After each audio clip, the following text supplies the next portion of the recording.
மூக்குல இருந்து நீர் வடிகிறது, அடுக்கு தும்மல்லாம் உடனே ஸ்டாப் ஆகணும் அப்படின்னா திருநீற்று பச்சிலை அப்படிங்கிற மூலிகை வந்து நீங்கள் எடுத்துக்கிட்டீங்க, கஷாயம் மாதிரி போட்டு எடுத்தீங்கன்னா டெஃபினட்டாக உங்களுக்கு ஒரு மிராக்கிள் மாதிரி ஒரு 20 மினிட்ஸ்லேயே வந்து ஒரு ஃப்ரீனஸ் கிடைக்கும்.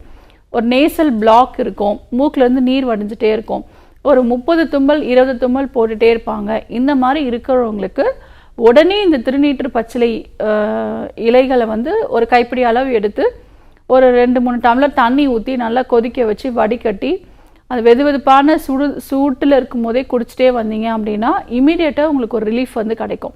ஸோ இது எல்லாமே நீங்கள் ஃபாலோ பண்ணிக்கலாம். டெஃபினட்டாக வாரத்தில் 2 நாட்கள் வந்து வேதி பிடிக்கணும்.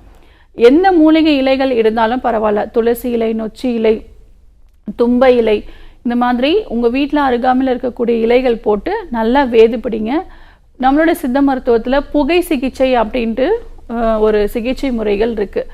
இப்போ வீட்டில் இருந்தபடியே பண்ணோம் அப்படின்னா மஞ்சளை வந்து விளக்கில் நல்லா சுட்டுட்டு அந்த புகையை வந்து நல்லா சுவாசிங்க. இது எல்லாமே பண்ணுங்கள். 20 நிமிஷம் வந்து யோகாசன பயிற்சி வந்து பண்ணுங்கள். இதெல்லாம் செய்யும்பொழுது உங்களுக்கு நல்ல சேஞ்சஸ் தெரியும். குறிப்பாக பல வருஷமாக உங்களுக்கு சைனஸ் கேவிட்டிஸில் இன்ஃபெக்ஷன் இருக்குது அப்படின்னா அந்த கிருமிகளை வெளியேற்றுறதுக்கு நம்மளுடைய ஆர்ஜர் மருத்துவமனை டி நகர் ஹபிபுல்லா ரோடில் இருக்குது. ஸோ அங்கே நேரடியாக வரலாம். 3 months ட்ரீட்மெண்ட்லேயே உங்களுக்கு கம்ப்ளீட்டாக க்யூர் ஆகிடும். மேலும் ஆரோக்கிய வாழ்விற்கு எளிமையான மருத்துவ குறிப்புகள் மற்றும் சிகிச்சை பெற்று குணமடைந்தவர்களின் அனுபவங்களை உடனுக்குடன் தெரிந்து கொள்ள RJR ஹாஸ்பிட்டல்ஸ் யூடியூப் சேனலை சப்ஸ்கிரைப் செய்து கொள்ளுங்கள்.